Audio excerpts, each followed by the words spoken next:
जब हम इस तथ्य को आपके सामने रखते हैं कि गांधी जी कोई राष्ट्रपिता नहीं है, गांधी जी कोई महात्मा नहीं है, गांधी जी कोई बहुत सिद्ध संत नहीं है, गांधी जी कोई फ्रीडम फाइटर नहीं है, तो हमें बहुत से लोग गाली देते हैं कि आप ऐसी बात क्यों कहते हैं। हम इस बात को तर्क, तथ्य, युक्ति और प्रमाण के साथ कहते हैं कि गांधी जी हिंदू द्रोही थे, हिंदुओं के साथ उन्होंने बहुत अत्याचार किया। और ये हम अपनी बात से नहीं कहते, मोहनदास करमचंद गांधी के खुद के बयान यदि आप पढ़ेंगे तो आपको उसमें इसका पूरा दिग्दर्शन नजर आएगा। मोहनदास करमचंद गांधी के जीवन में एक दिनचर्या का अंग था प्रार्थना सभा। तो उन्होंने एक व्याख्यान दिया 18 अक्टूबर 1946 को नई दिल्ली में। वो व्याख्यान आपको एक बार देखना चाहिए, जिसका विवरण आपको कलेक्टेड वर्क्स ऑफ गांधी पर मिल जाएगा। ये मैं कोट कर रहा हूँ गांधी जी के प्रार्थना सभा का भाषण। 1946 में जब नोआखाली में दंगे हो रहे थे, हिंदू कट रहे थे, मर रहे थे, बहन और बेटियों के साथ बलात्कार हो रहा था, तो गांधी जी ने हिंदू बहनों और बेटियों को एक बहुत अचूक रास्ता दिया, बहुत अचूक मार्ग दिया। गांधी कहते हैं हिंदू महिलाएं अपना गला घोटकर या जीभ काटकर आत्महत्या कर लें या जहर खाकर अपनी जान दे दें।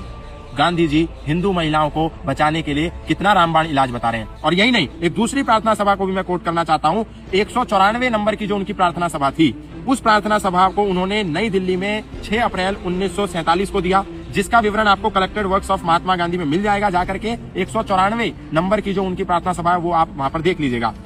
वो कहते हैं अगर मुसलमान, हिंदुओं को कह रहे हैं गांधी जी, अगर मुसलमान आपको जड़ से खत्म करना चाहते हो, फिर भी आपको मुसलमानों के विरुद्ध दिल में नफरत नहीं रखनी चाहिए। अगर मुसलमान आपको मारना चाहते हो तो आपको यानी हिंदुओं को बड़ी वीरता के साथ मृत्यु को स्वीकार कर लेना चाहिए। अगर मुसलमान हम सबको मार कर अपना राज्य स्थापित भी कर ले तो हमें बड़ी श्रद्धा के साथ इस नए संसार का स्वागत करना चाहिए। अपनी जान देकर हमें मुस्कुराते हुए मरना चाहिए। अब आप सोचिए, जो गांधी केवल हिंदुओं को मरने के लिए प्रेरित करते हो, मरने के लिए छोड़ देते हो और मुसलमानों के आतंकवाद को, नरसंहार को इतना बढ़ावा देते हो, वो गांधी कभी भी देश के राष्ट्रपिता नहीं हो सकते। और ये कोई बयान मेरा तो नहीं है, गांधी ने बयान दिया, प्रार्थना सभा में दिया, गांधी के कलेक्टेड वर्क्स में, उस पुस्तक में ये बयान दर्ज है, आप जाकर के पढ़ लीजिए। इसके बाद भी यदि कोई मूर्ख, अकल का अंधा, गांठ का पूरा अगर गांधी को राष्ट्रपिता कहे तो फिर इसमें दोष किसका होगा, ये निर्णय आपका है। इस देश में लोग खड़े होकर के बड़े बड़े मंचों से नाथूराम गॉडसे को आतंकवादी कहते हैं,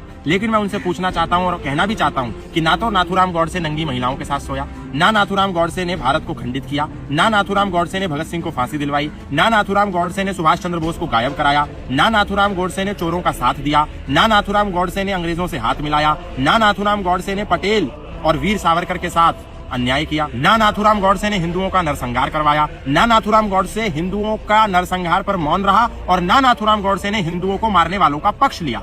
नाथूराम गॉडसे ने इन सारे कृत्यों को करने वालों के सीने में गोली मारी। बस इतना काम नाथूराम गॉडसे ने किया और नाथूराम गॉडसे राष्ट्रद्रोही हो गया। वही नाथूराम गॉडसे जब मरे तो उन्होंने अपने वंशजों को यह कह दिया कि मेरी अस्थियों को तब तक संभाल कर रखना और तब तक इसको कहीं किसी नदी में प्रवाहित मत करना जब तक कि ये देश पुनः हिंदू राष्ट्र और अखंड भारत ना हो जाए। जो ये खंडित हुआ था, जब तक ये वापस ना जुड़ जाए तब तक मेरी अस्थियों को संभाल करके रखना। इसलिए आज भी महाराष्ट्र के पुणे में नाथूराम गॉडसे की अस्थियां एक कलश में बंद करके रखी गई हैं और वो तभी प्रवाहित होंगी जब सिंधु का जल भारत में बहने लगेगा, क्योंकि नाथूराम गॉडसे की जाते जाते अंतिम यही इच्छा थी कि मेरी अस्थियां सिंधु नदी में ही प्रवाहित होनी चाहिए।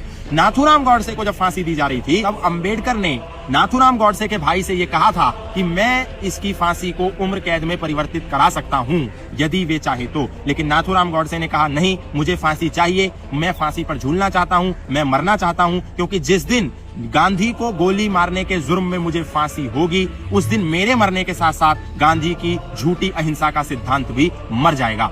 ऐसे समय में हम एक व्यक्ति को आतंकवादी कैसे कह सकते हैं? आज समाज के लिए ये भी आत्मचिंतन का विषय है। हर दिन इस देश में एक झूठ परोसा जाता है, झूठ बोला जाता है कि महात्मा गांधी यदि नहीं होते तो भारत आजाद नहीं होता। लेकिन इस देश में बहुत सारे राष्ट्रीय विचारक हैं, चिंतक हैं, जो ये कहते हैं कि यदि भगत सिंह नहीं होते, सुखदेव नहीं होते, राजगुरु नहीं होते, चंद्रशेखर आजाद नहीं होते, सुभाष चंद्र बोस नहीं होते, मंगल पांडे नहीं होते, खुदीराम बोस नहीं होते तो भारत आजाद नहीं होता।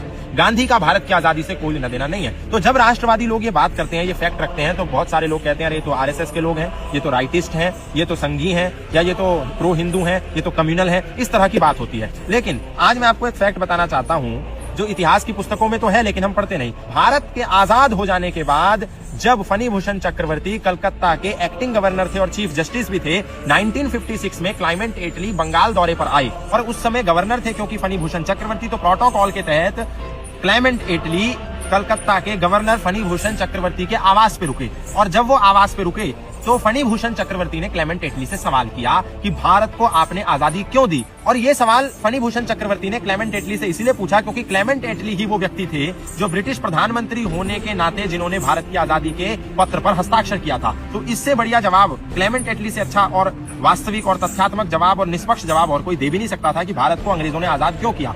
उस समय क्लेमेंट एटली ने कहा कि हमने भारत को आजाद इसीलिए किया क्योंकि नेताजी सुभाष चंद्र बोस की आजाद हिंद फौज हमारे लिए बहुत बड़ा खतरा बनने जा रही थी।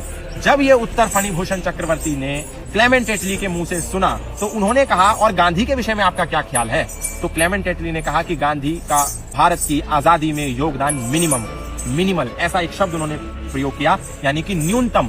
गांधी का योगदान भारत की आजादी में न्यूनतम है। ये कौन कह रहा है? ये आरएसएस नहीं कह रहा, ये संघ नहीं कह रहा, ये लेफ्ट और राइट के लोग नहीं कह रहे, ये कह रहे हैं वो क्लेमेंट एटली जिन्होंने ब्रिटिश प्रधानमंत्री होने के नाते भारत की आजादी के पत्र पर हस्ताक्षर करके सत्ता का हस्तांतरण अंग्रेजों से भारतीयों को किया था। अब आप निर्णय कीजिए कि गांधी का भारत की आजादी में कितना योगदान था भी या नहीं था।